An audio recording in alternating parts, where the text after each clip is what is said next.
Rules Committee meeting to order. Councilor Taylor, would you bless the meeting? Heavenly Father, we thank you for this opportunity to come together today to do the work of the people we represent. We pray that you will be with each of us today. Help us to do the will of the people that we are sworn to serve. We also pray that you will be with the council members who are traveling or out ill, and be with Gail Miller as she recuperates. Lord, keep your hand on them. Be with our servicemen and women both here and abroad. Keep them safe as they keep us safe. For it's in your name we pray. Amen. Amen.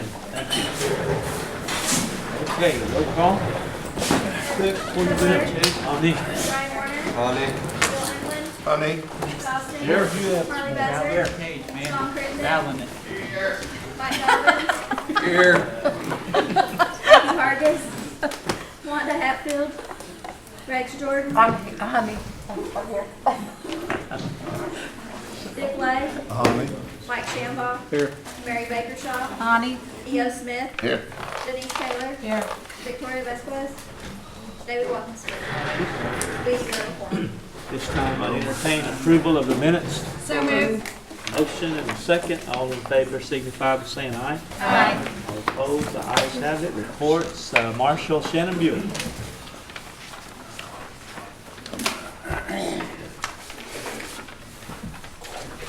Good afternoon. Good afternoon. Besides the report that we filed, some things have happened this month that you might want to be aware of. The community of Cherokee in Adair County has had an issue with their water board. We opened up emergency management and had my director of emergency management go and deliver several pallets of water for the Cherokee community to get them through that time of crisis. And we're constantly working with Cherokee area to make sure that the people over there, especially our citizens, are going to have the water that they need. So we'll keep up with this, and it's ongoing. So I don't have a resolution as of yet. I hope that we'll reach a resolution to help that community out. So other than that, Yes, sir, and I just want to thank you for your organization again, and plenty of water right in the time of need, so thank you guys. Just to let the council know if you hadn't been following, but there's a board meeting tonight with the Cherokee Water District and their board. They've just been having some trouble. I've got high hopes for the board meeting tonight. They can make a whole lot of good changes and get the ball rolling. But just if you have time sometime, just kind of help me follow that, because I don't know the percentage. I would say 90% Cherokees who we represent, and it's a ongoing problem. The lines are just old. Before this problem even surfaced, the lines are old, leaks, high bills, you name it. But it was going to hit the fan sometime. But I'm high, like I said, I've got high hopes for this meeting. But you know, like we say, water is sacred. So just help me. Cherokee Nation may need to help more, and we are helping. But it's really a serious thing, and it affects some of Brian's districts, and of course Frankie, and some of Joe's hometown up there, where he's from. But it could be a serious thing that I hope you agree with me. When Cherokees are out of water, there's going to be a time we might have to act. So I appreciate you guys. Thank you. One of the issues is of the price. Is that what it is? The price per month. I know their bills were escalated. Without going into too much discussion, they're going to have a board meeting. Maybe we can save that question and answer for a later time. I would like that. Yeah, I don't think I need to be in that side of it. Okay. All right. Councilor Buzzer. I just have a question, I guess it would be for Shannon. Do they have water in the lines? They didn't when we had to bring water to Okay. them. Yeah. So they don't have water? Yeah, it was a crisis. They've gotten water back. but they don't know how long the city of Stillwell is going to allow it to continue. So it's a board issue, and Now, they that's have out money. of us. Okay, They do have money to do that. okay. My mom received an email that said they're gonna cut the water off tomorrow. And I don't know who the gentleman that sent the email, not email, no, it was email. And then, they're also, they are to boil their water. Some constituents have to boil their water. They can bathe, but they can't drink it. Have you heard that? So that's for my cousin. Okay. Yes, Secretary. Mr. Speaker, thank you. Just briefly, this morning I spoke with the manager of the water district, and just to echo what Councilor Crittenden said, he had high hopes for tonight. But on the subject of no water tomorrow, the information I have is that that's not going to happen. But it is critically important that that water board get a quorum and can take some action on some financial matters tonight. But that was the administration's biggest concern is, are we going to have no water tomorrow? And the information I have is water will continue to flow. And the good thing is, we're in communication with them. We are, and we have been, even before the board issue. I mean, we've been talking to them about ways to improve infrastructure and how Cherokee Nation can help. Good, all right. All right, any other questions? So no major mishaps over the holiday weekend? It was very peaceful, thank goodness. We had several people up at Rocklahoma in Mays County. The OB&DD and ABLE Commission invite us up there. I wouldn't say invite, maybe plead for us to come up there every year. And we'll usually have 5 or 6 officers up there doing everything from undercover narcotics investigations to we had 2 officers that specialized in trying to find where the brothels are at Rocklahoma. I did not know that was a thing up there, but apparently it is. So our marshals are usually very busy for Memorial Weekend. Between that, the river, the lakes, and then the general stuff that we do. So it's usually a busy weekend, but everything went well. So. Good. Okay. Good report, Marshall. Next, Office Attorney General, Chrissy Nemo. Good afternoon. I don't have anything to report. I'll take any questions that anyone has. Okay. You have your report in your book? Yes, Councilor Walker-Stick. So the Supreme Court decided to hear the Murphy case. Yes, I can talk a little bit about that. The Murphy case, the Creek Nation case that stated that Creek Nation was still a reservation and therefore the state did not have criminal jurisdiction over a murder that was committed by a Creek citizen against a Creek citizen. 10th Circuit upheld that decision. The state appealed that to the Supreme Court and they accepted it.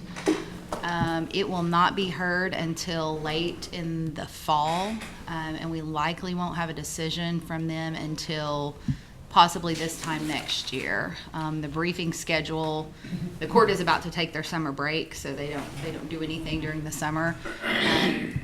We will be participating as amicus, a friend of the court brief. Whether we do that on our own or with other tribes, we haven't decided yet, but Cherokee Nation will be filing something to support the position of the Creek Nation in that case. But it's all kind of wait and see at this point. So give us some scenarios if they rule in favor of the state or against the state.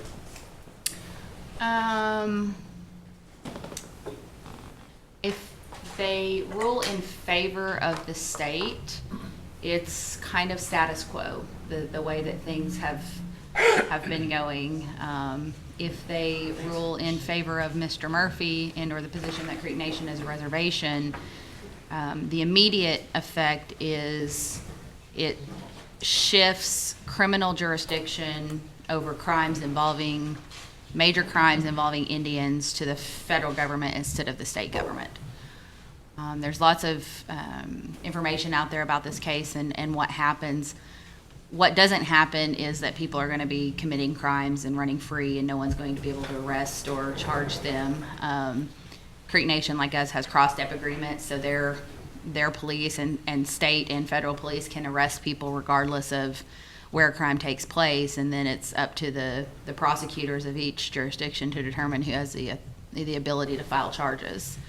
And if a Indian is involved in the crime as either a victim or a perpetrator, and it's a major crime, then the federal government is who has to file those charges instead of the state. So it just shifts where someone would be prosecuted. It's Native American or not. Right. And we'll, once briefs are filed and that type of thing, we'd be happy to share them with counsel via your attorney. And like I said, we will be doing something in that case. We've got several months before our brief is due, so we'll. Our Supreme Court, they can't do anything criminal as far as prosecute in our jurisdiction, can they? Our Cherokee Supreme Court. Well, our district court is where we do prosecutions, file charges. I'm not sure what your question is. So if a Native American commits a crime in Cherokee jurisdiction, does our Cherokee Supreme Court have the ability to prosecute? Our district court does. District court. I mean, we file charges Cherokee against. District Court.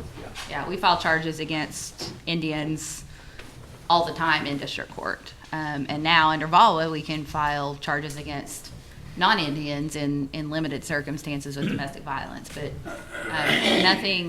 nothing about Murphy as it is right now changes our ability to prosecute Okay. Indians who commit crime within the Cherokee Nation.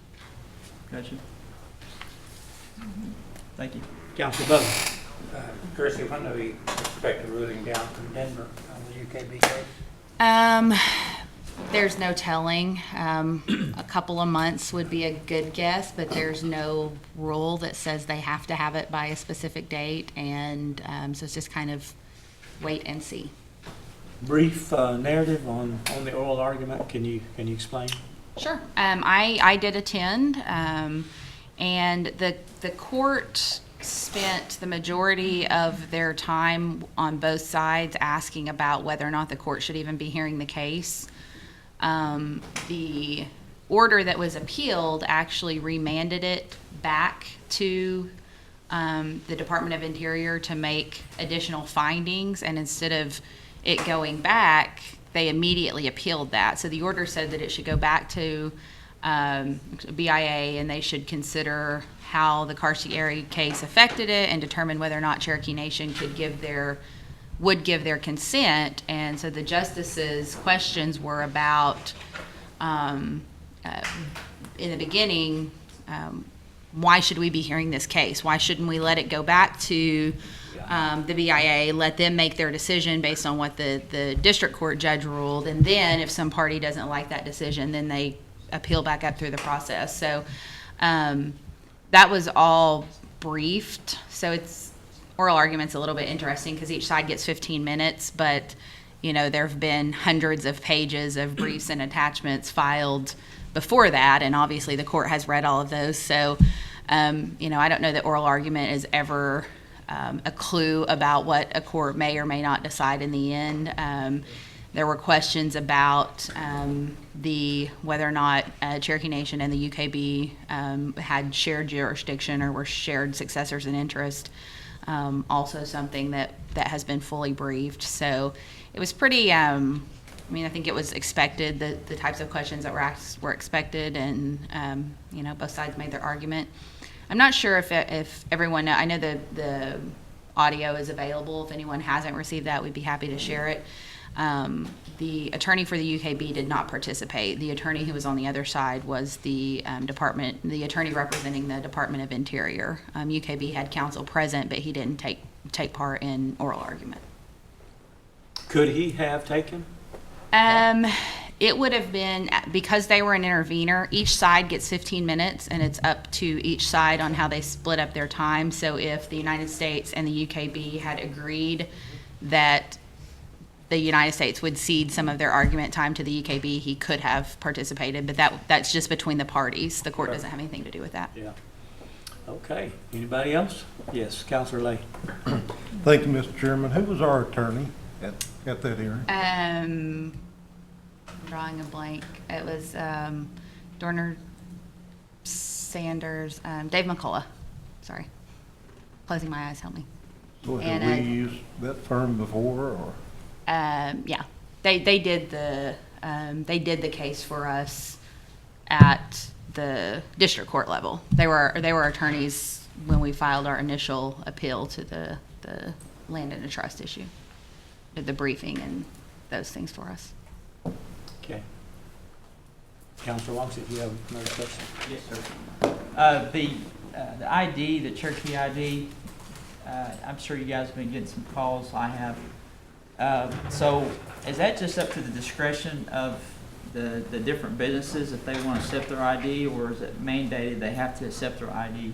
So it depends on what they're accepting it for. At most of the time for the convenience stores, it's for the purchase of tobacco or alcohol, so they have to follow the ABLE laws. So there's a handbook from ABLE that describes the types of identification that are able to be accepted to prove age for the purpose of alcohol.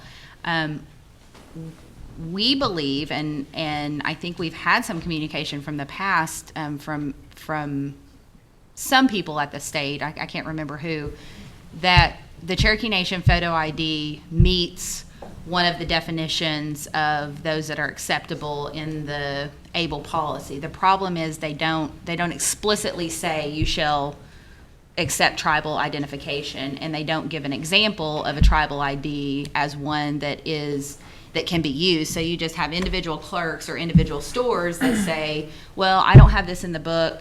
And what they're afraid of is somebody coming in and buying beer and showing an ID that's not a valid ID, and then they could get fined by the state for improper verification of date or age.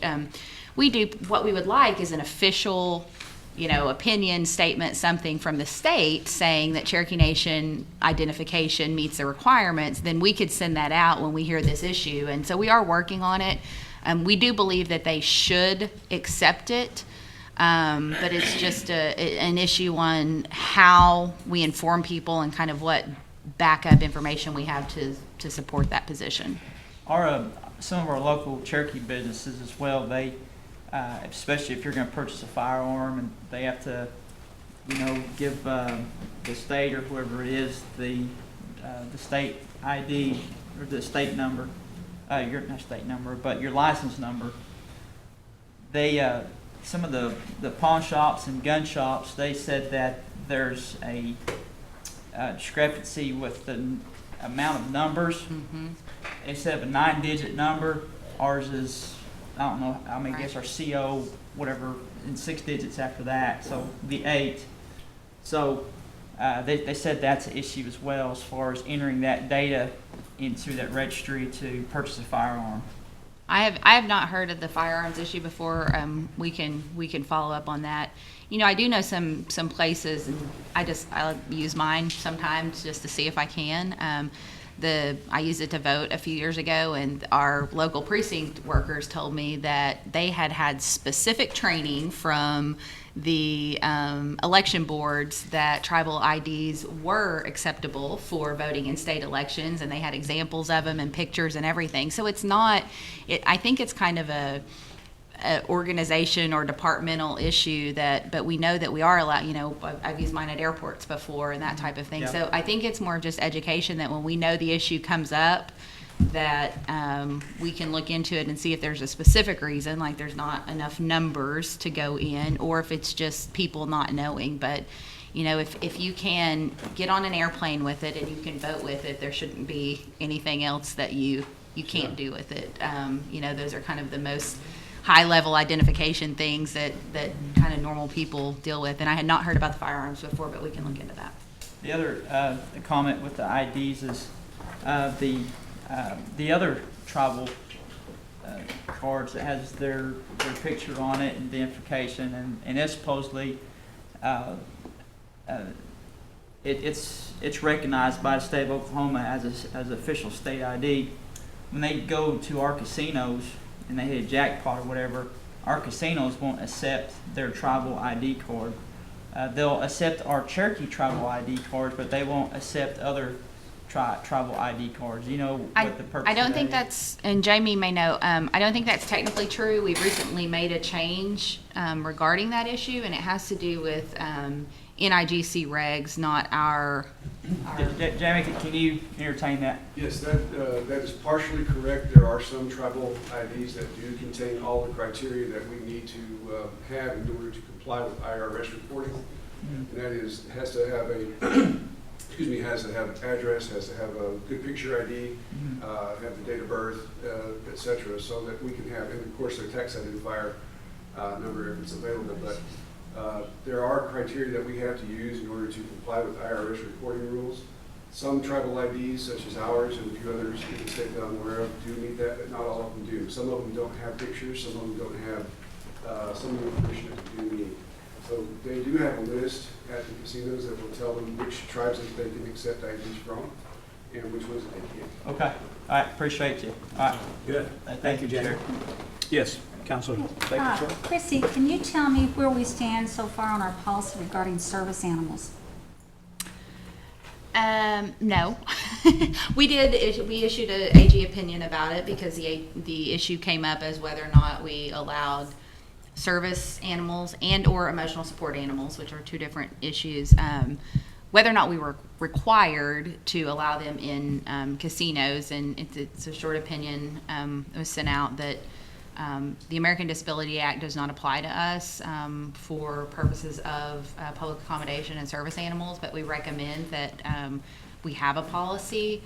And on different levels, we should have a HR policy for employment, and then the business side for businesses should have. I don't know what the next step was. We did the opinion that says we don't have to do it. However, we should, and we should have policies, and that was shared. But I can follow up and see what the different groups may or may not be doing. And I know as far as our businesses, although they didn't have a written policy, they already had done some of that research and came to the same conclusion that although this doesn't technically apply to us, we know as, good, as being good employers and places of entertainment, that we should make reasonable accommodations for folks that have service animals. Obviously, when you get into the issue with the emotional support animals, that kind of takes a different path. I'm sure everyone's seen where people try to take, snakes and peacocks on airplanes. And so there's a fine line to walk between some of those things and what is allowed and not allowed. But I don't know that anyone is actually drafting policy on that. So we can follow up. Good. Okay. Anybody else? Want to? No. Good report. Thank you. Next, Gwen Terrapin. Good afternoon. So far, we've got 5 requests, 4 FOIAs and 1 GRA, and I don't have anything outstanding. The website's been updated, and everybody should have received a copy of it. Okay, you have your report in the book. Any questions? Good report. Thank you. Tax Commission. Always count on Sharon. Afternoon. Afternoon. Sharon, I believe you all have my report. I'll try to address any questions if you have any. You're staying pretty busy this summer, right? We are staying pretty busy. Counselor Buzzard. I noticed went by and the guy called me about Camp Rampant J. I'm finding it still hasn't been repaired. It has not. We got the options. I've just got to come up with the money. So, and some of them are pretty expensive, so we're trying to figure out, because I hate to just do some little something to it and then have to do it again, so. This wouldn't require $500 to fix. Maybe less. The estimates that I got from the roads department over there to help us with that and everything, most of them was 5,000 or more. To fix it correctly. Next time. I want you to see this. So- I want you to see this, what I'm talking about. But anyway, but yes, we are trying to get it figured out and get it What is fixed. it? So. It's to handicap. We've got a couple of handicap parkings, and it's on. Okay, the building that we work out of is the Career Services Building, and it's right there with those apartments and everything. So we gravelled that parking lot, and the handicap parking spaces are actually on the opposite side of the parking lot. I mean, like here's our gravel and it drops down and they're right here, and then they come around. There is a small ramp there, but There's a ramp there, but there's a curb, we got that. but there's a pole to get to curb the off ramp there and stuff, so. To me, all it takes is go in and knock that curb out and put a little sidewalk up and you're through. Well, since that actually wasn't our parking lot, that parking lot where you're talking about actually housing belongs to the housing authority, what we were trying to do was figure out something on our side so that we could fix it and it would be on the tax commission parking lot, So it is our property? It belongs to Cherokee Nation, it's housing authority, Oh, okay. so Yeah, that's another. it's a little different story. But it's housing authority, but yes, we are trying to get something done, so. Yeah. Okay. Yes. Could you please explain about the veteran sales tax exemption cards? What that means and what's involved? Okay, they have to turn in their DD 214, and there's a little form that they fill out and send in. And what that does is allows them to have the tax exemption at any Cherokee Nation licensed retailer. Okay, so like at the food vendors in the casinos, or even at the smoke shops for food items and things like that, but not for tobacco or alcohol or anything like that. It also works for the tax on the rooms and stuff at the hotels and things like that. But it's only good, and we send them a list when we send them their card of every vendor that they can use. Good. And then it automatically gets renewed once a year. The card's only good for a year, and then Okay. then we renew it. I'm kidding. All right. Good report. Thank you. Karen Ketcher, self-governance. Good to have you back, Karen. Thank you. I think you have my report. Has anyone got any questions? What's happening in self-governance? Are they letting us self-govern? Yes, they are. Good. We're continuing to move right along. As a matter of fact, I think probably the self-governance tribes are faring just as well or better with the budget cuts that are going on. Good.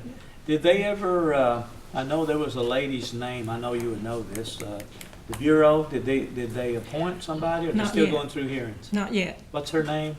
Tara Sweeney. Tara Sweeney, She's Alaska? from Alaska.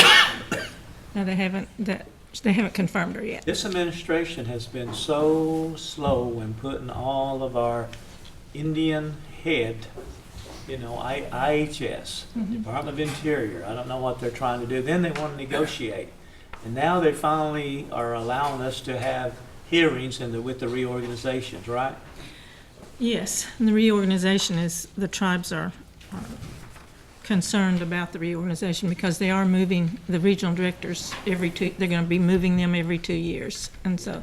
Without consultation. Without consultation. But we have written letters now, the self-governance tribes have, requesting consultation before they do that, because that would mean that our regional director in Muskogee would be, we don't know where it'd go, So they're hoping that that doesn't continue, but it's moving along. Okay. Yes, Councilor Watkins. Thank you, Chair. Talking about the reorganization, it was brought to my attention from some officials of the BIA that previously the Cherokee Nation had their own BIA employee that was officed here at the Cherokee Nation that was able to have the authority, the signature authority as a BIA official. Yes. Have we thought about that? Because if there is a reorganization and they move them off of Oklahoma City or out of state or wherever, we still need the convenience of having someone local, and I assume we have some office space, but have we looked into that, or how's that set up as far as? Yes, we have talked about it. I don't know, they don't know for sure what's going to happen yet. If the reorganization takes place, then the proposal that's out there right now is to eliminate the regional office in Muskogee. And if they do that, it would be combined with all the tribes in Oklahoma, the Pueblos in New Mexico, the tribes in Texas, and the tribes in Kansas would be in one region. And so if they do that, then I certainly think that we probably will ask for a superintendent or some type of person here to keep us from having to go someplace else. Yes. So what departments are involved with the Bureau here at Cherokee Nation, besides registration and? Probably real estate. I guess there's realty, Real estate services. registration. Is that just those two? That's or- probably the two that use them the most. Transportation to some extent, but we've gone directly to federal highways, so we don't really deal with the region in that way, except we do turn in the tip to the region. What is the, what's the time on getting a superintendent here at the Cherokee Nation? I know it's an right act of now, Congress. there's no time because we don't have, it's not to that point yet. They're not to the point that they've actually decided what they're gonna do. Okay, I just didn't know if we could be proactive and get in front of the game. The other, where are we at with the USDA board? You'd have to ask Sarah those questions. Okay, gotcha. All right, thank you. Thank you, Chair. Councilor Bowser. And I understand, Karen and Chief, that Tuesday at NCAI, they're having a consultation meeting there. Yes. Are you planning to attend, or is someone from the administration going to attend that? I think that there will be attendance Okay. there. I hadn't planned on it. I think Brian Shade and I had considered it, but we haven't definitely. Hopefully someone attends, because I think it's an important meeting. Are you going to be up there? Yes, sir. Yes, it is a very important meeting. Thank you.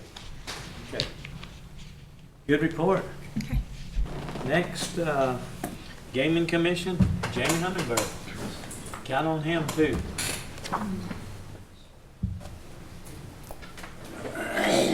Good afternoon, everyone. Afternoon.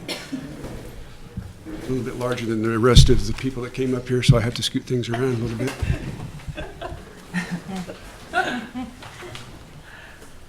In addition to the written report you have in your packet, there's just a couple of things I want to update the council on, the committee on. As you no doubt heard, the Supreme Court did a full repeal of the PASPA law, the Professional Amateur Sports Protection Act. That was the act that was passed back in the 90s to really restrict the number of states and the locations that could enter into sports wagering activities. Since the Supreme Court handed down their full repeal of PASPA, that has thrown everybody into kind of a tizzy, just because we don't know exactly what we can expect from here. We know that they have at least 4 states that have active legislation that could take advantage of that full repeal very quickly. Excuse me. And we have about 17 other states that are actively considering and entertaining legislation. We don't know exactly if the federal government's going to take any type of action on this. The door was left open, if not even a little bit encouraged, for Congress to take a look at what it might want to do now that PASPA is or was deemed unconstitutional.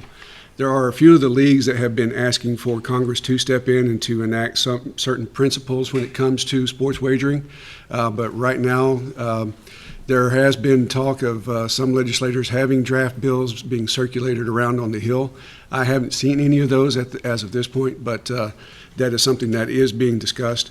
There's also some credence to the notion that Congress may not do anything, simply because there are a number of states that have been accepting sports wagering transactions for a number of years. You've got a lot of other states that are ready to go and are going to be using the tried and true methods that these other states have been using to enact in their legislation, which would lend some credibility to their operations going forward. So with the stability of the market, with the stability of the industry, Congress may not be so enticed to act. That's one theory. But the prevailing thought is that there is no one way that everybody knows that this is going to go. We could be looking at a full state-by-state approach, as we fully expect right now. to happen or to continue to happen, we could see some level of congressional activity.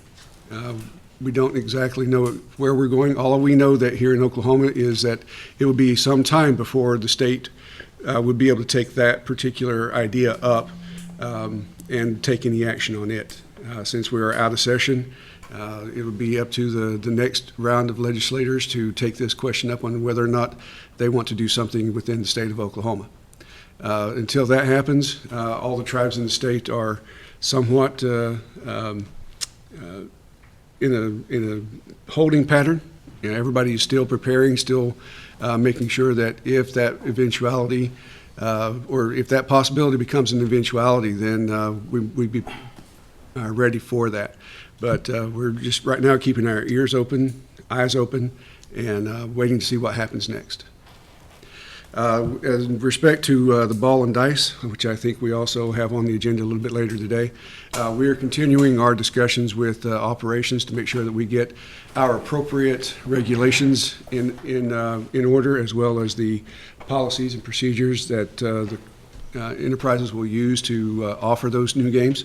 I do know that equipment has been ordered. We are seeing training being done with certain dealers at the various locations. So things in preparation mode are going forward so that when we have all the I's dotted and all the T's crossed, we'll be ready to go. It's going to take a little time to get there, but we do have a little time to work on. But with that, I'll take any questions. Councilor Hatfield?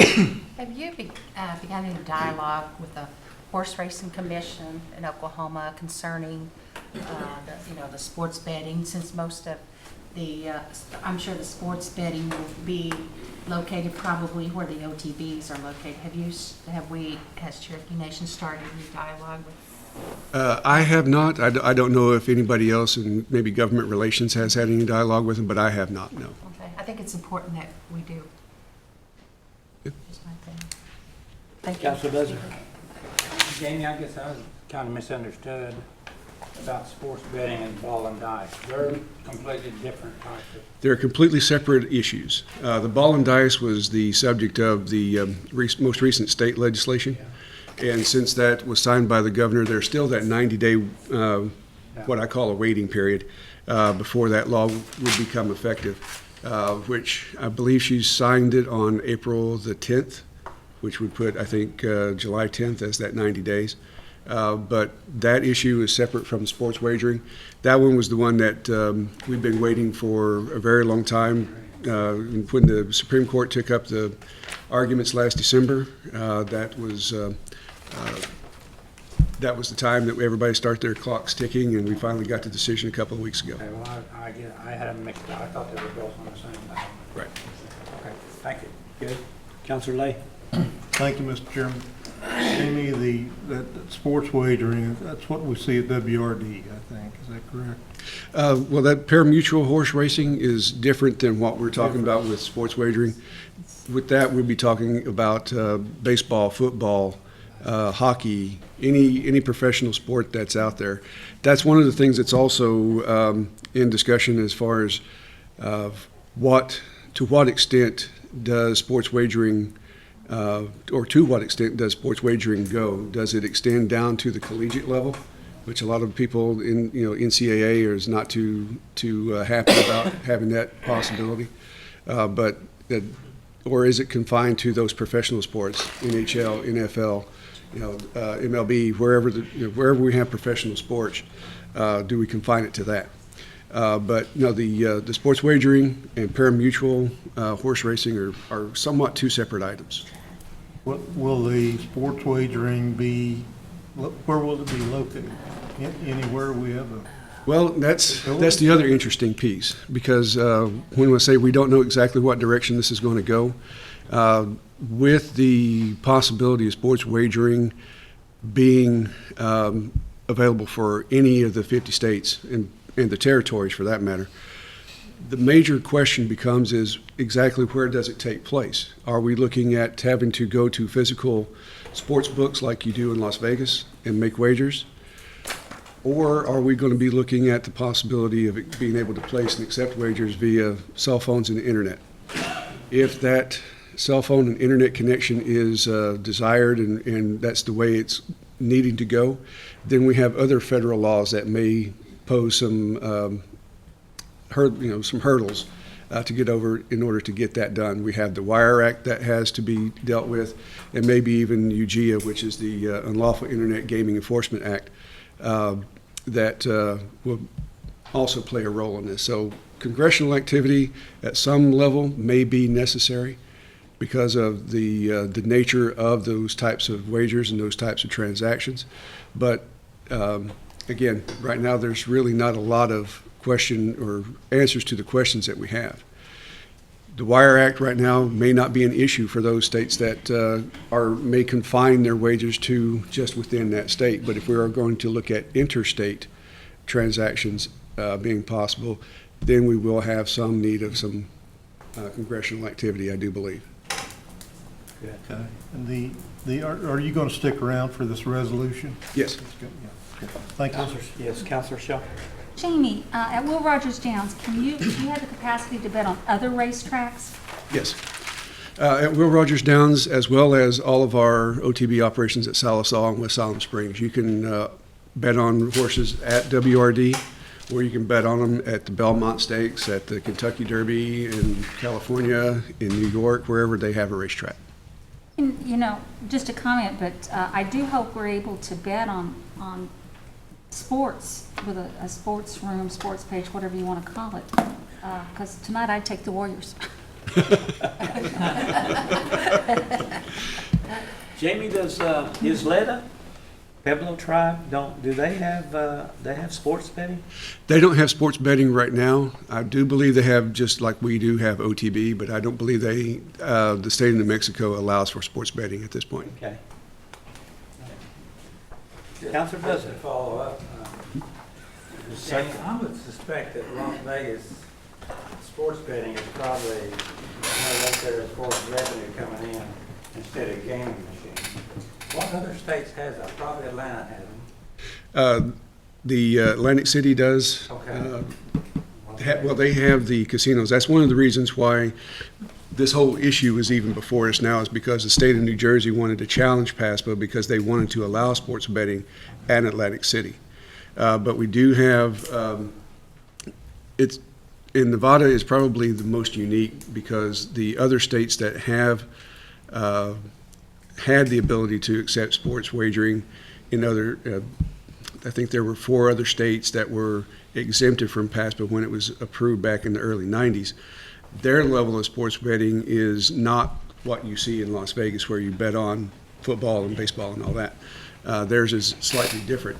But we are seeing states like Mississippi, Louisiana, I believe we were looking at, I want to say Ohio, that are some of the ones that are right there ready to go.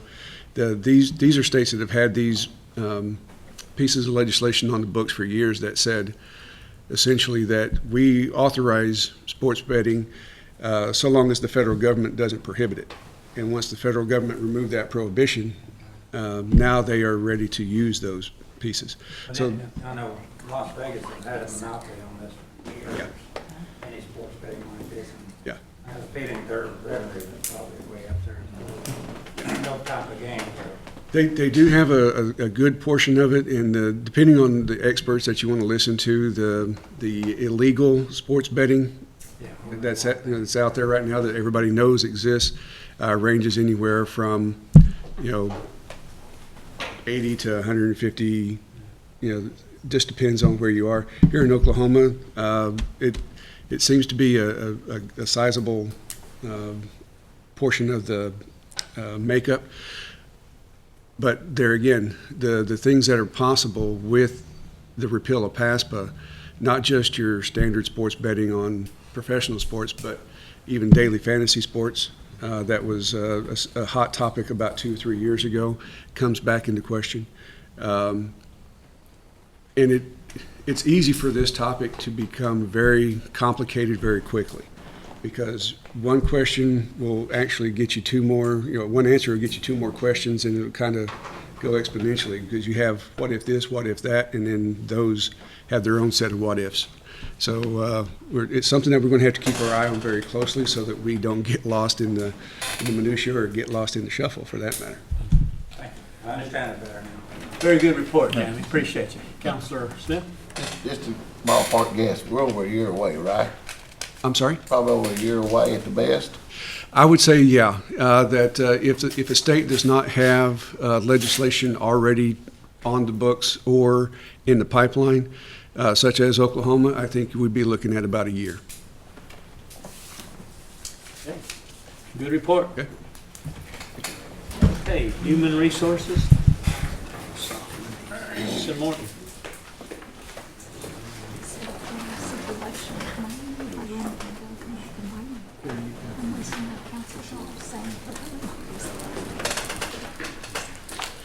Good afternoon. Afternoon. I've submitted a written report. Right now, we're just basically working on paperwork and projects as normal. If anyone has any questions, please let me know. Counselor Lake. Thank you, Mr. Chairman. Mason, when we get the new clinic completed and start hiring these healthcare professionals, there's going to be, a big expansion, at least for a while. I envision, I've seen this bubble come up on you guys especially. And so in health recruiting also, are y'all trying to gear up for this? Are you ready for it? Because Yes, we have regular meetings. I need healthcare professionals right now in my 2 clinics. And so I know I'm beating a dead horse maybe, but maybe not. So somebody's going to have to get to work. That's all I'm asking. Are you guys ready?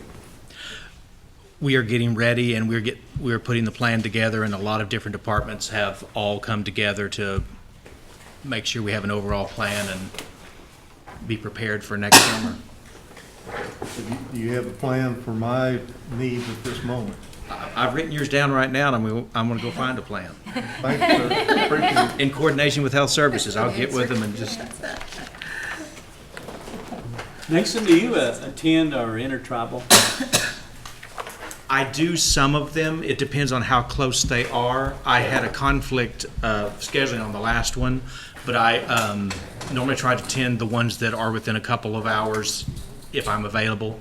It's a good resource to Well, I talk was with. thinking out loud here. Do the other tribes, the 5 tribes, are they having trouble filling and supplying their clinics with these medical needs that like we have here with our professionals? I don't know if it's just a regional around us or if they are, but I can check. Yeah, would you check and see if this is a shortage for everybody? Is it just us that we're not able to recruit, or maybe there is just a shortage? Anybody else? Okay, good report. Thank you. Okay, old business, none pending, new business. Let's go to our cleanup hitter, Counselor Shambo. This is a resolution expressly agreeing to choice of law and venue and authorizing the waiver of sovereign immunity of the Cherokee Nation in connection with the software agreement with Municipal Accounting Systems Incorporated. And I put this in the form of a motion. Got a motion? Second? If I may. Any discussion? Yes. This is nothing new that we haven't done before. So I believe we have somebody from the Education Department here possibly to discuss this further and give us a little more information on it. We can. If anybody has any discussion, they're available. We have a motion and a second. We have a question, Chair. Okay. I understand that we waived our sovereign immunity last year on the OCAS, and I know Chief's been talking about doing away with the charter at the emergence school, which that's I guess, Chairman, do I need to, because I want to have discussion about the charter status. So should I let everyone else talk about this OCAS and then ask my questions later? Yes, that's a different subject. We can address this and we can come back. I'll follow up later then. Okay. All right. This would be the 3rd year that we've requested this waiver, and in 2012 we became charter school. It is required that we report our financial status to the state. To do that, we have to have an independent financial system. You know, we use Lawson here at the Nation, but those information have to be recorded through a system that will talk to the state system. So in turn, we selected the MAS system because most of the schools here in Cherokee County are somewhere close that we would call on to help us have the same thing. So to be compatible, to have folks to reach out to closely, we asked to continue with MAS. Okay. Any questions? Yes, So- Councilor Crittenden. so Independent eyes will be looking at this. The reports that you're, The reports that we send go to the state. We input, we take what's in Lawson, we input those into MAS, and then they're uploaded to the state and the state financial reporting system. Those, the executive director and our financial specialist review those. thank you. Okay. All right, you have a motion and a second. All in favor signify by saying aye. Aye. All opposed, the ayes have it. Chairman? Yes, sir. I have one comment. Okay. The charter status, I visited with some of the administrators and some of the staff down the hill there. And so the former administration, there was no charter status. And from what I understand, the infrastructure was free for all. It was scattered, disorganized, dysfunctional. The students that went into our immersion school, since they wasn't accredited by the state, if a student was wanting to transfer to another school, they some of them were reading on different grade levels, but they didn't have those OAS, those Oklahoma Academic Standards. And so therefore, when they transferred, the school that was receiving our immersion kid didn't know what grade to put these kids in. What I'm afraid of, I enjoy the structure of the charter. And I don't know if we did go out from underneath the state on this charter, if we could keep some of the structure that it gave to us, and can we still follow those Oklahoma academic standards? My fear is it's going away. We have people that running, the administration, they're not state people. They're former administrators, but as far as setting a curriculum up and standards, I'm not secure or confident in that. So what's your thoughts on the future of that? If we were to do away with that charter status, what does that look like for the immersion school as far as the structure goes? Well, David, there are private schools, throughout the state that all have standards that they have to be in compliance with. Those can be set up independently, as opposed to, even not be a charter school. Okay. I concur with what you say. There needs to be some standards, required of them, So that can be done. Okay. That's my only worry there, so. Anyways, that's all. Thank you, Chair. That's I the only think we thing. require the standards, but at the same time, what the state is asking of us is a whole lot of paperwork and very little funding. And, you can spend all your time trying to, justify our school here in our charter, but in return, the minimal amount that we get, I'm not for sure it's worth the headache. So, in saying that, maybe, we can have our own standards, like you say, private schools do, and still meet the needs of the kids. Anybody else? Okay. Did we vote on this? Yes, we did. Okay.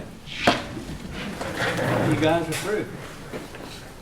All right, Councilor Shambo, you're up again. 1 and 2 hold. This is a resolution authorizing the gaming compact supplement with the state of Oklahoma, and I put this in the form of a motion. Second. Okay, got a motion and a second. Councilor Smith? Can I add as a sponsor? Sure. Yes. Oh, well, after the vote, I'm sorry. Okay. Yes, Councilor Lake. I guess we're gonna hear what this is about. Sure. You want to give a narrative? Yeah, I'll give you the really quick. So this past session, the Oklahoma legislature changed the definition of covered games to include table games with ball and dice, meaning that the casinos in Oklahoma can offer real craps and real roulette. And I say real because some of you might remember the old ones we had with the cards. It was a craps table, but you turned over cards instead of throwing dice. But these will be true Vegas style. It'll be a roulette wheel where you drop the ball, and it'll be craps table where you throw dice. In order for us to offer that, we have to sign the supplement to the compact. And then we send that into Interior, and they approve it and publish it in the Federal Register. And what this resolution is vesting in the chief the authority to sign that supplement, which is the one page that is included behind the resolution saying that we are going to adopt ball and dice. And then separate from this, the Gaming Commission as well as CMB have been working to get the regulations ready that will actually be the rules of the game and everything. But this is just saying that we are accepting the compact amendment, and we will send that in for approval, so we will be able to offer ball and dice on August 2nd, which will be the effective date of the new law. So will this be in addition to our compact with the state? Yeah, that's what we're calling it, a supplement to the existing compact. So the only thing that it changes is the definition of covered games. It adds table games, ball and dice. And then, like current table games, they're subject to a 10% exclusivity fee that goes to the state, which is the current. So all this does is change that definition. But in order for us to do it, we have to actually sign and say, yes, we are accepting this supplement to the compact, and then we will be authorized to offer ball and dice The games. split out stays the same until the new compact comes up.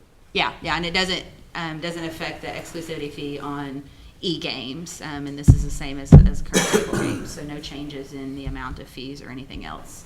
Will this go past the new compact or be part of a new compact that's negotiated? It is part of the current compact. It's not new. This hasn't changed effective dates or possible renegotiation or any of that. It just doesn't affect that. It's simply a supplement to the current one, and it changed the definition of covered games. So when will this start? August 2nd, we hope. So Jamie, you got your regs going? Actually, yes. The commission passed a draft set of regulations back in April, and we published them on April the 30th, I do believe. The APA comment period expired yesterday at 5 o'clock. We did get comments in from operations, but we have also, since we published the draft regulations, we've had weekly discussions with operations on our respective preparation for getting ball and dice and the wheels and everything else in place. So we're working collaboratively on this to make sure that we, as I mentioned earlier, get everything in place so that whenever the legislation does become effective, we'll be ready to go. Thank you. Sounds good. Councilor Shimon? I think that we've been progressive as a council in many different ways in how we support gaming. This could be a good way for more revenue, obviously. If other casinos are going to be doing it, we need to stay progressive. We need to do what it takes to be the best casino, and give our casinos the best opportunity to succeed. And I think this is a good step forward doing, especially if the state's going to allow it. We need to take advantage of it. Good point. Can I be a sponsor? to this Yeah. as well? That Phil? Yes, Councilor England? Yeah, I just have one. Jamie, will these be located in some of our other casinos around the metropolitan areas and stuff? I know for sure right now the first one probably was going to be over at Hard Rock. I know operations is contemplating where and when they would roll this out in other locations, but at this point right now, my focus and all of our focus, I think, is on Hard Rock. Thank you. Okay, everybody good? All right. Got a motion and a second. All in favor, signify by saying aye. Aye. All opposed? Good job. Okay, the last one, Councilor Walkinston, you have that. Thank you, Chair. This is an act amending our terror law, Title 40 Cherokee Nation Employment Rights Act. I visited with Diane Kelly and some other council members about it, and it's a good working document, but I'm gonna table it for 30 days, just so we can do a round table and discuss this and hopefully get it implemented. And so, but I do want to commend Talina. She worked really hard on this. And